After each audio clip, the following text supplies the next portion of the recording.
How I grew up gaming. My earliest memory is of myself being about 3 or 4 years old, sitting next to my mom while she played Mickey's Wild Adventure on the PlayStation 1. A few weeks later, we went to a rental store. Yes, those existed, and she picked up this game called Crash Bandicoot. And then she loved it so much we went back to get Crash 2 and Crash Free. The third one, instantly my favorite. I was obsessed with Coco. She was smart, cool, and had a lot of care for the world. And Crash, total chaotic gremlin energy, but with a heart of gold. Little me tried so hard to play those games, but anytime something threatened Crash, my toddler brain would panic and button mash, which meant putting up an SOS flare and getting one of my family members to help me. Later on, my parents upgraded us to a PlayStation 2. My little mind was blown. It could play PlayStation 1 and PlayStation 2 games? What kind of sorcery? Now, just so you know, this was like years after the PlayStation 3 had already been out. But listen, budget gaming builds character, okay? Anyway, around that same time, I played my first ever computer game on our ancient family laptop. Plants vs. Zombies. This was when laptops still had disk slots. You know, those things that are now extinct. Even today, I think Plants vs. Zombies still holds up. I even 100%ed it on Steam. No regrets. Back on the PlayStation 2, I picked up Ty the Tasmanian Tiger, and I was in love with the boomerangs. Fire, Ice, Electric, Avatar Boomerang Edition. Then came Crash, Twin Sanity, another card game, and Jack and Dexter. That series became my everything. Like a lot of people, the third game was my favorite. The chaos, the weapons. I've replayed it so many times that even now, I occasionally feel the itch to go back. Then came the PlayStation 3, aka the era when my mom started falling out of love with games. She liked the OG Crash games, and that was it. Meanwhile, my brother and I, for our birthdays, I think we were turning 12 or 13, my brother got a gift. Who's that video game?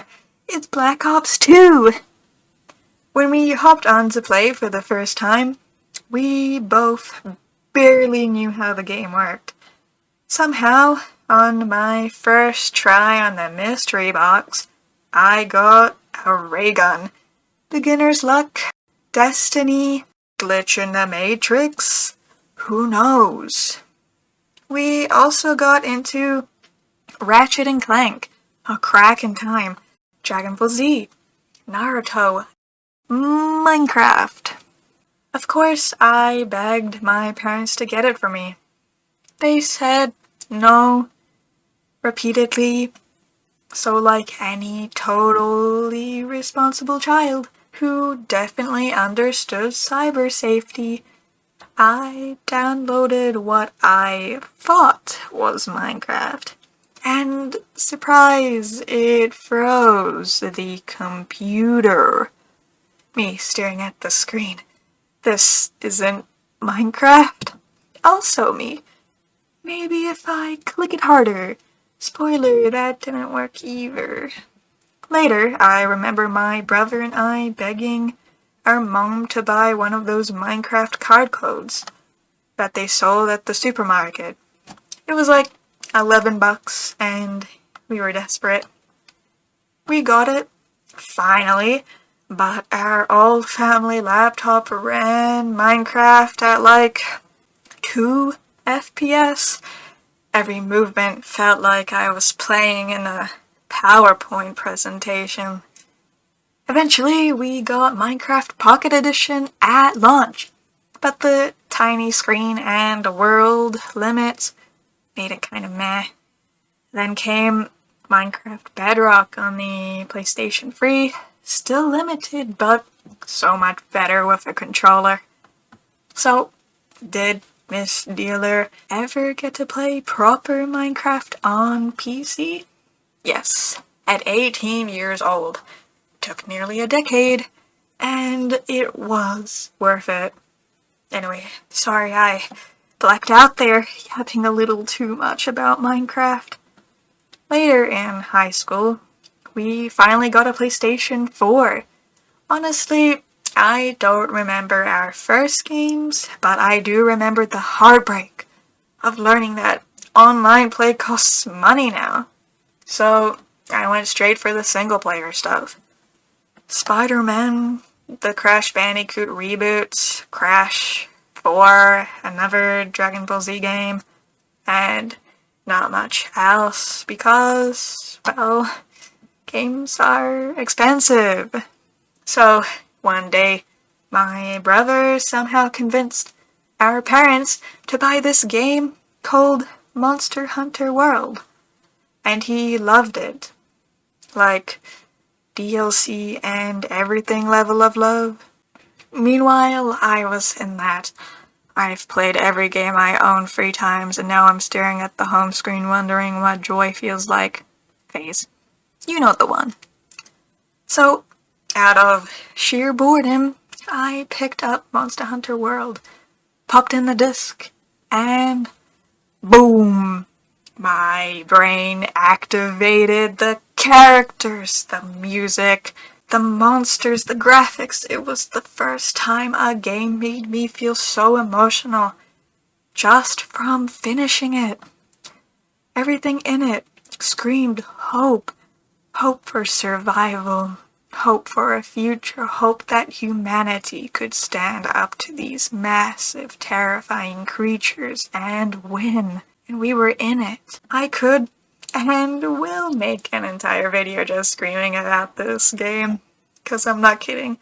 I made multiple characters and each one had like over 100 hours. Combined with my PC playtime, yes, I brought it again.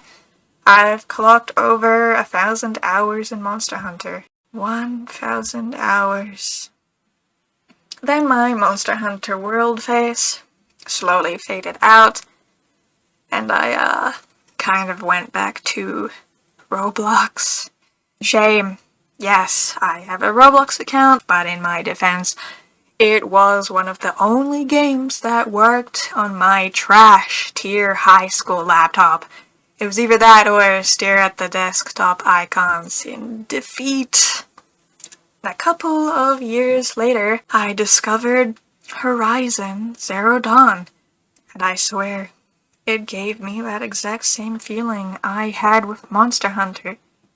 That strong emotional core, that story built around hope, survival, and a better future. The characters were all driven by something bigger than themselves, risking everything to stop the end of the world, while the villains were twisted by their own version of hope. And when I finished it, I felt 2 things. Pure, overwhelming joy that I just experienced something so incredible, and terrifying dread that I might never find another game that made me feel that way again. It hit me. What if I already played the best games I'll ever play? What if it's all downhill from here? So I stayed in my little bubble. Crash Bandicoot, Jak and Daxter, Monster Hunter, Horizon. Replaying them over and over, just hoping one day I'd stumble into something magical again. Now, my family's never had a lot of money. One year, thanks to some financial miracle, my parents were able to buy my brother and I some proper PCs. Not high-end, but solid mid-tier. And I still use mine to this day, although it's slowly turning into a space heater. But hey, she runs. We learned how to build our own PCs because it was cheaper, and when we finished, I felt like I had finally stepped out of that little gaming bubble I made for myself. I downloaded Steam, aka the digital wallet emptier, and slowly found myself falling down the rabbit hole. One day, I saw Resident Evil on sale, and I didn't just get a single game. I bought every single one available on Steam. Because logic? No. Sales? Yes. So, I started with Resident Evil 0 and I was terrified. This was the first real horror game that I played, okay? I was tiptoeing through every hallway, making Rebecca walk at 1 pixel per second. And this wasn't just for one game. I played every Resident Evil game like that. But when I got to Resident Evil 2 Remake, it actually broke me. Like, I physically could not play it for weeks. Mr. X, the lighting, the sound design. I'd open the game, get jump scared, and Alt F4 my soul out of existence. But I kept going, and something weird happened. I started to love horror games. I started seeking out more, and with every terrifying hallway and heart attack worthy boss fight, I realized I was finding new games that gave me that feeling again. Not the exact same feeling as Monster Hunter or Horizon, but a new one. Something different, but just as important. And I think it was around this time, I was about 19, that I realized something. You don't just stumble into your favorite games. You grow into them. You try new things. You let yourself be scared, confused, or totally out of your depth. And that's when the magic happens. So yeah, I still will replay my comfort games, but now I've left that bubble. And the world out there, it's got some monsters in it, but also a whole lot